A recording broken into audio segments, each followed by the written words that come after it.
Bailey's obviously struggling. What do you say to the guys to, make them know that, it's a competition? I think our guys know now that every game is important to somebody else, as well as important to us. I think we're a group of individuals that are trying to become better every single day. Tomorrow night just gives us an opportunity to go out and compete, play together, to try to become the best version of ourselves individually as well as collectively, whether you're playing Texas Tech, whether you're playing Vanderbilt, or whoever else you're playing next. The most important day for us is the present day. And I think our guys are focused on having a great practice today, and then tomorrow we'll get another opportunity, like I said, to get better, and we'll prepare for that today.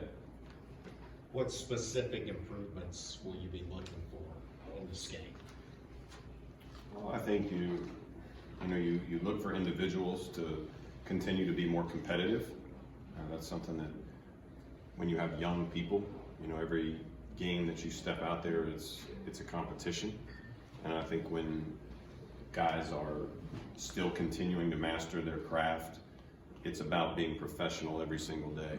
If this is what you want to become, and that's the kind of question that Cal asks each one of them every day, is do you really want to be professional, and how hard are you working to master your craft? How hard are you working to be professional? And I think that's the challenge that our staff gives each one of these guys every single day. So I think each day that we step on the court, you're looking for individuals to rise up, to compete a little bit more, to accept the challenge, whether it be from Coach Cal, whether it be from Kenny, Tony, myself, or a teammate. I think every day we look for improvement, and I think by and large we're starting to see that. What can Vandy do that would be threatening, how would they threaten you guys if that were to happen? I think every team at this level has talented players. They can shoot the ball, so you've got to be locked in defensively. You don't want to give guys easy baskets. I think that's something that we continue to stress to our young guys, is you don't want to allow a team at any point, whether it's a home game, a road game, to see the ball go in the hole without having to really go through a stressful possession. If they go through side-to-side offense, if they set great screens, if they execute their offense and make a shot with a hand up where we're contesting the shot, you smack them on the back and run down and play offense. What you don't want to do is you don't want to have live ball turnovers that give them a chance to score the ball where your defense isn't set. You don't want to have mental lapses. You don't want to have mistakes where you're not having the opportunity to be at your best. So I think anytime that you're playing a team in the Southeastern Conference, they've got talented players. They've got a coaching staff that's put together a game plan that is going to, try to take our strengths and turn them into weaknesses, and try to then take our weaknesses and exploit them. Same thing that Coach Cal is doing right now for our game tomorrow. So I think our guys, our young guys, are starting to understand, and that's a big credit towards our veterans that are stepping up and really making sure that these guys are ready to play. Joe, when you see EJ crash the glass for the first 5 minutes of that game the other day, and then the last, second to last trip down, he moves his feet, stays with his guy, gets vertical, makes a sort of a perfect defensive stop, and then you see all those sort of empty minutes in between. What's the difference between, the very good EJ and the disappearing EJ? I think it's still a young guy that is still trying to figure out how hard this is. The burden of success and failure right on your shoulders for however many minutes you play. You're being challenged and you're being put in a position where you have to produce. And EJ is practicing at an all-time high where he is focused, in a great mindset.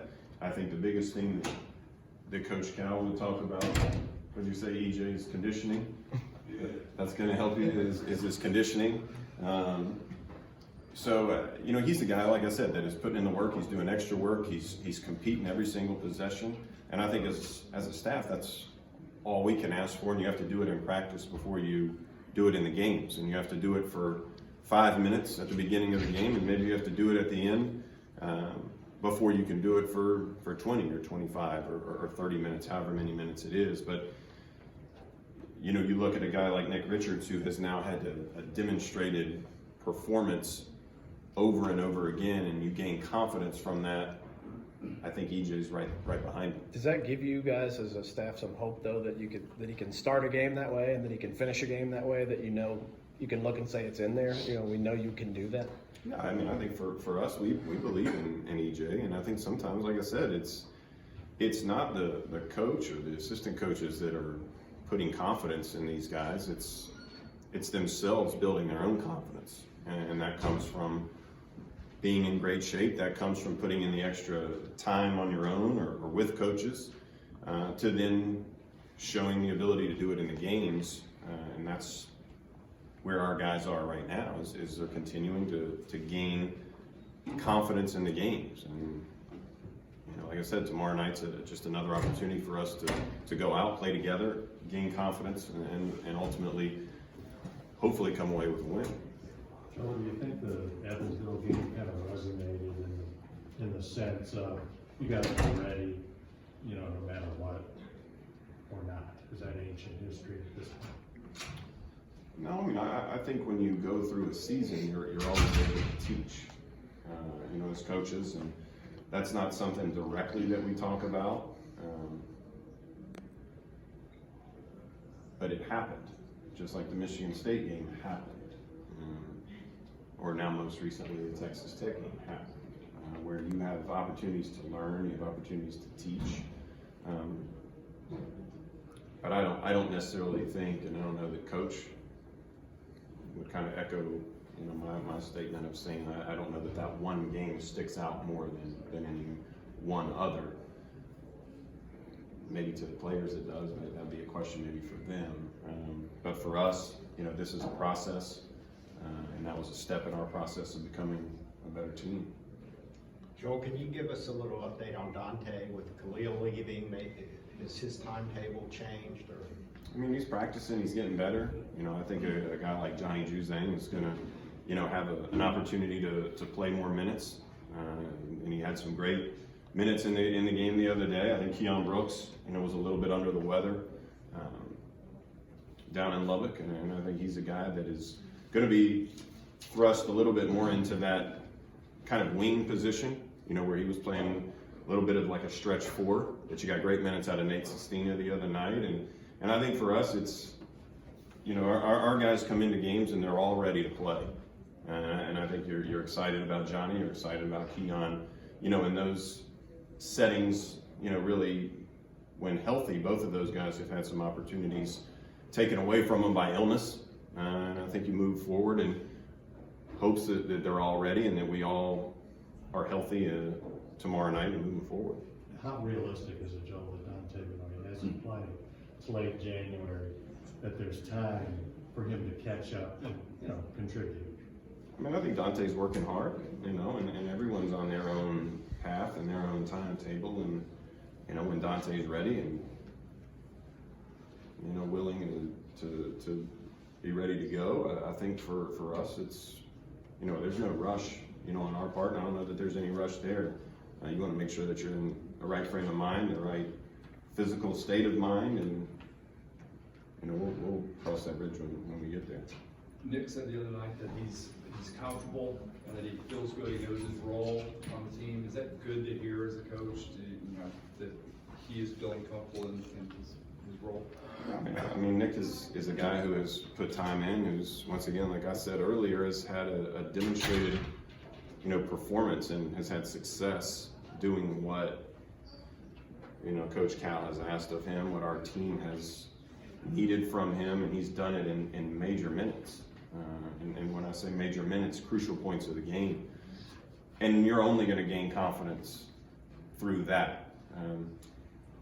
Making big free throws, coming up with big rebounds, And little things, you know, for Nick, I mean, where he gets rebounds and throws a perfect outlet pass, gets an offensive rebound, first play of the game. You know, we kick it out. He has another great kick out to Johnny Juzang for, you know, for a wide open three, you know, early in that half. And you're starting to see Nick's overall game evolve, not just the bits and pieces where he's, you know, getting baskets or having success rebounding. I think you're starting to see Nick become a complete player, which I think we've all thought he could become, and I think Nick thought he could become, but now he's actually doing it, and yeah, you can't help it but gain confidence from that. Joel, when you talk about the players perfecting their craft and getting better, it sounds a little bit like the work that's needed when you talk about the Mamba mentality. Do you have any personal thoughts on Kobe? I mean, I think as, you know, a basketball fan, and I mean, I even think as a father, you know, you've seen, you know, Kobe evolve over his career.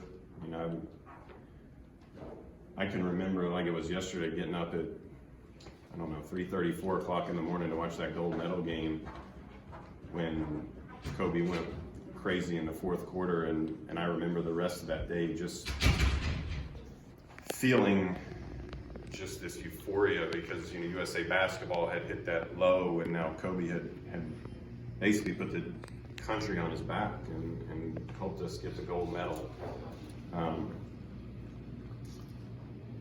I think in the last, you know, couple of years, you know, you watched a bit of an idol or a hero spend time with his child, his daughter, around the game of basketball, and you know, I love having that same feeling when my son walks into Rupp Arena with me, or when he comes to practice or shoot around and we just go shoot hoops, and we can share something that has been so important to me, that was so important to my father and I.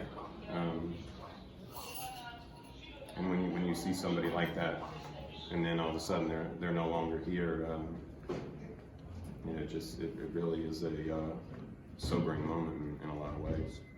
One more, guys. Very good.